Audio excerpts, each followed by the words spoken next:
Right, where should we start? Let's start on the front page of The Sun this morning. This is the headline, Kate's Gift of Love. Yes, this is her carol concert that she tends to do at Christmas. Really beautiful story, actually. I mean, this is poignant on a number of levels. Apparently, children who survived the Southport stabbings have been invited to this carol concert. You will remember, just a few weeks ago, William and Kate travelled up to Southport to meet the emergency responders, the people who'd survived, the people who were in that class. One of the most horrific stories of the year. But then you have to think about what Kate's been through, the cancer diagnosis and the chemotherapy. So this is going to be a particularly poignant carol concert that's going to be filmed on December the 6th. Obviously, it will be aired on Christmas Eve on ITV. Yeah. I remember the one that they did a couple of years ago, and I think it was after 2020. It was at the end of 2020, and Tom Walker, the singer, and Kate did a beautiful duet. She sings, she tends to sing, she plays the piano. They did this duet, and I think it was called Here's to Those We've Lost. And it was really, really heartfelt and beautiful, and you can only feel the emotion. I can feel the emotion already this year with this carol concert. So, you know, our thoughts go out to all those people involved in that awful tragedy back in July. And it just seems the right thing to do. I think when we approach this Christmas and we see this and we see the King's speech on Christmas Day, they're both going to be tinged with huge amounts of emotion. It's been a very tough year for a lot of people, especially the royal family. We were talking earlier about politicians not reading the room and not understanding the pulse of the nation. I think Kate gets it right every single time. Yeah, I mean, it's been a rocky road. Remember the photograph at the beginning of the year? No, I do. Yeah, well, allegedly doctored, actually. That's a very good point. That was a big moment, and people saying, you know, well, we haven't seen her, or the royal family lying to us. But since they've got it right, they addressed it. You know, she has appeared on television. She's been honest every step of the way. It must be very tough to be in that situation. She's had a really rough ride. Really, really rough ride. So I think we'll be watching it, and it will be a tough watch, but we'll be celebrating, you know, the people who've overcome the odds this year. Absolutely. I can't believe that Christmas is around the corner, Isn't it mad? Well, it's happened really, really quickly. In fact, there are just 32 days to go until Christmas. So the big question is, when does your Christmas jumpers kick in and the Christmas shirts? Because it must be some week soon. Well, that's a very good question indeed. I wonder whether it's next weekend. I think it should be. Is it next weekend, or is that December? Is that December by then? Oh, it's still November. Yeah, maybe the weekend after. Okay. But then I'm working over Christmas, New Year, so I've got plenty of time to get it out of my waistcoat. So will you have one a day? This is what I'm hoping. You know, I'm a gradual build-up. What are you wearing? I'm not sure yet. It depends whether I'm invited on the show. You're always invited. Oh, there we are. Always invited. Anyway, I'll start ordering. That's a rather lovely story. So that should be beautiful. A really tough year for a lot of people. But celebrating in a lovely way on Christmas Eve, you'll be able to see that carol concert. Now, before the break, you can tell me, you went to see Wicked the movie, didn't you? I did. Yes. I went yesterday morning at 8 o'clock, 8 a.m. It was the first screening of this. There's been a huge build-up. Would you like to see the trailer? I would love to. Should we have a look? Why not? Why is it you're always causing some sort of commotion? I don't cause commotions, I am one. Some of us are just different. Listen to me. You can do anything.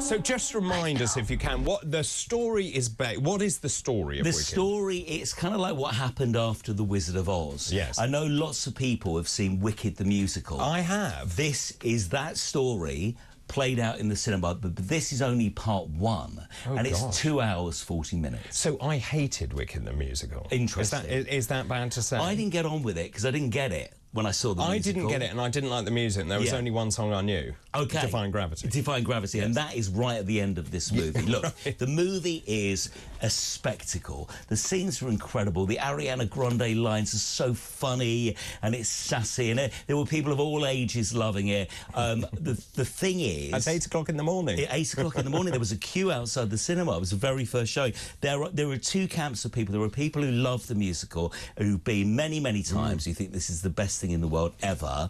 And then there's those people who are not that bothered. And different reviews this morning, it's drawn out, it's self-important. Who said that? Well, just different people who are not invested. It's drawn out, it's too self-important. OK, that's interesting. Yes, it's quite, you know, it's... How would I put it? It's very...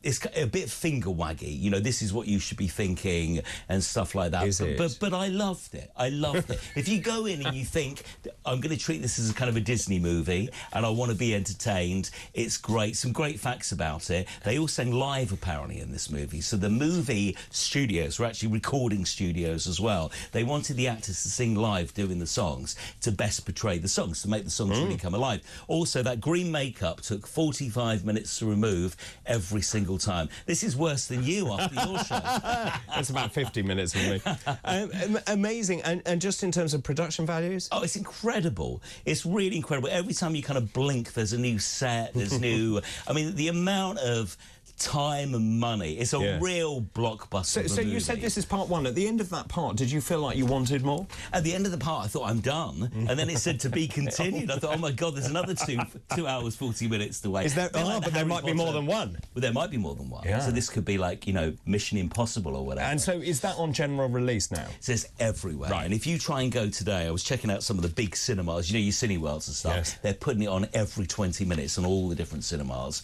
And it's packed. You know, the kind of people that will go and see it are teenagers, young people families. who've grown up. Yeah, exactly. Yeah. So it's an absolute tick. I don't mean to sound miserable, but I'll probably give it like a... I'll probably give it a 7.5. But you said you absolutely loved it. How does that equate to a 7.5? Because I'm one of these people that wasn't incredibly invested in it. You've got super fans. You've got people who've been to see the musical and they love, you know, the theme and they dress up and they're absolutely behind it. I'm not that bothered, but I did like it. I don't know if I've done it justice. No, you have. You have. Let's pause for the moment, Steve. Steve will be back after this break. Now, you went to the theatre and you saw A Christmas Carol. Now, I didn't know they were doing this every single year. I went last year and I saw Christopher Eccleston in the same play. It's the most incredible production. It's been going every year since 2017. The idea is the cast are exactly the same pretty much. I recognise some of the actors from last year, but Scrooge changes. So they have Rhys Ifans years ago, they had Christopher Eccleston last year. It's John Sim this year from 28 Days Later. Right. He played the master in Doctor Who. He's very well known for Shakespeare, you know, Shakespearean acting. He's great. He brought a completely different kind of light to this to Scrooge. Slightly younger than Christopher Eccleston. More dynamic, but it really is. They do it so. Is it in the same set? Well. It's still in the round. It's still in the round. It's at the old Vic Theatre with the lamps and the doors that come up, and you know, tangerines being passed around. You get mince pies as you go in.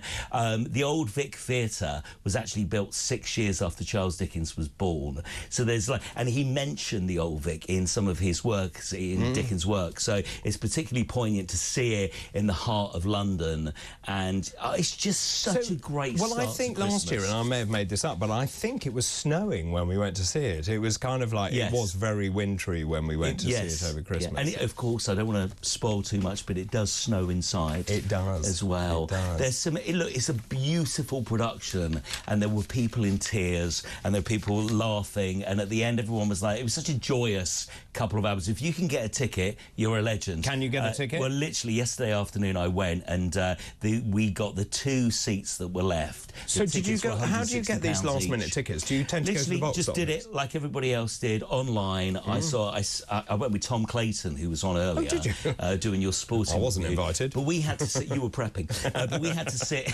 Well done. Good recovery. We had to sit apart from each other because we couldn't find 2 seats together. And this was a matinee in November. So good luck if you want to go. But it really is something incredible. It really is something incredible. I absolutely loved it. I loved every part of it. Now, the weather is absolutely shocking out there, and we've got weather advisory warnings pretty much across the whole country, so people want to stay at home. In fact, you were told earlier on by Simon Calder, if you want to travel, don't bother. Yes, it's a nightmare. So, if you're sitting at home and you want to watch something, what can you watch? There's a boy band night on BBC Two tonight. This is part 2 of last weekend, if you're with me.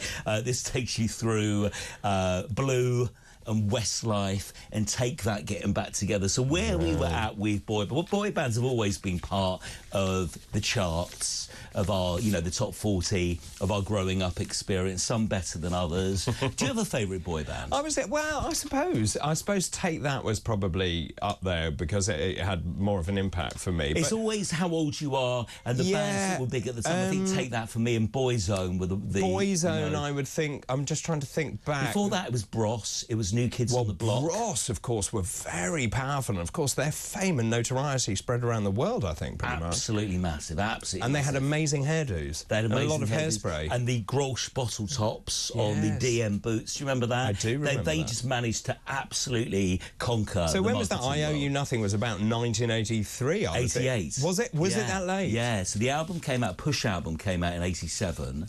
So yeah, Bros pretty much just on their own, and then New Kids on the Block, who were this kind of manufactured book band. But yeah, I thought that. And then, of course, Nigel Martin Smith put together Take That, and again, but it's really interesting with Take That. They didn't hit the big time to begin with. It was only when they took their clothes off and they did the black and white video Pray that everyone kind of got invested and thought, okay, this band are another dimension. And then, of course, they became huge in this, and it's kind of weird seeing them now. There's only 3 of them now. You know, but they still kind of limp on. So I've seen them recently, and I was like, well, this isn't Take That, it's Take Half of That. I mean, I saw it when there was 4, and it felt weird without Robbie Williams, but now you think they've been decimated. But they continue on, you know, and obviously with the sad news this year of Liam Payne and One Direction, you know, we think about they were the first boy band of social media. Did you see that story today about Liam Payne and the footage from the hotel? And the fact that it looks like the hotel dragged him back, or people dragged him back into the hotel room before his untimely demise. So lots of questions. We will find out so much about this incident. There are reports that he was found in the lobby, you know, in the days before, looking really in a really bad way. It's incredibly sad. Reports that the manager was in the hotel. What happened? Why was no one looking after him? You know, how did he get locked into that hotel room? It being in such a state, why was nobody looking after him? There's so many stories. You'll see CCTV stuff coming up. Now, obviously, you work on Virgin Radio. This weekend, what's coming up? Massive documentary. Ben Jones, my colleagues, put this together. This is the story of Band-Aid. Now, on Monday... 1984, was that right? Yes, exactly. Yes. You're exactly right. Good. This coming Monday is the 40th anniversary when all those stars, arranged by Bob Geldof, came into the studio and gave us the charity record of a generation. Can I play you a little bit from this documentary? Take a look. Back in 1984, it's Christmas time. There had never been a charity single. I was really excited about doing something that had never been done before. The shock of it was that I was under the delusion that there was no famine. I thought famine was more or less a thing of the past. A song really did change lives. A remarkable way of raising money for this dreadful situation. And it seemed to be clear to the listener, and they had shared the shame that we allowed this to happen, and suddenly all of that focus came to bear on a tiny piece of plastic.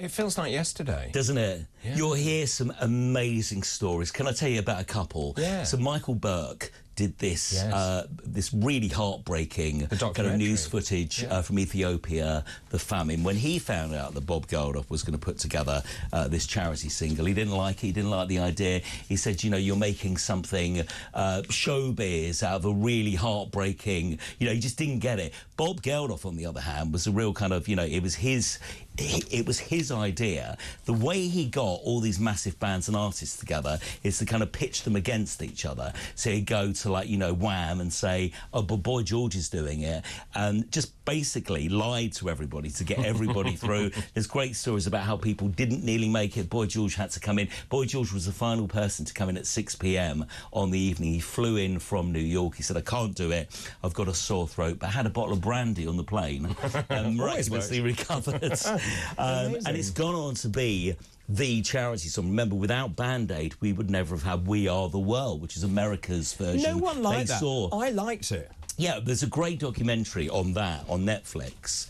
But going back to Band-Aid, 80 million people bought that record, and it made £123 million for charity, and it was the start of many charity records that we've seen over the years. And you look at the video of all these bands and artists in their infancy, really. Some would say in their prime. There's all kinds of stories about what the artists went on to do afterwards. But tomorrow night at 7 p.m. on Virgin Radio, it's very much how the record got made, and it was down to the wire, and it was all thanks to Bob Geldof being really clever. You've also got the fallout from record stores saying, you know, we want to make profit from these records, and Bob Geldof was like, it's a charity record. And of course he fell out with Margaret Thatcher about this, about the VAT on the record. So there's a lot going on. It's a fascinating story. And so that's tonight, 7 o'clock? Tomorrow night at 7 p.m. Sorry. All day on Virgin Radio UK on Monday. We've got artists coming on to talk about pivotal people, Mid-Jura, joining Chris Evans on the Breakfast Show, the National Lottery on Monday morning, to talk about his role, what it was like being in that recording studio, the diva demands, the egos, how the record got made, and also, importantly, the legacy of that record and what it means. Fantastic. Before you go, very, very quickly, Doctor Who Day, first broadcast in 1963 on this very day. There have been 15 Doctors. Who's your favourite? I think it's Tom Baker. Yeah, I'd agree. Tom Baker was it for me, because he just had the voice, he had the look, he had the scarves, and he had the best helpers. He had the best one? Helpers, did he? Yeah, they were great. They were really kind of... Okay. I think Tom Baker was the 80s Doctor Who. He was the best scarf. Yeah, the best scarf. I liked, who was it, Peter Davison in the cricket outfit? No, I didn't like him. I thought he was good. I'm sorry, good morning, Peter. No, Tom Baker, I loved enormously. I thought it was absolutely brilliant. David Tennant, I thought, was good as well. David Tennant. Yeah. Christopher Eccleston. Christopher Eccleston. Rubbish Scrooge. Great Doctor Who. No, I'm being very unkind. Right, okay. Steve, really good to see you. Thank you very much. Steve Denyer, Virgin Radio presenter there.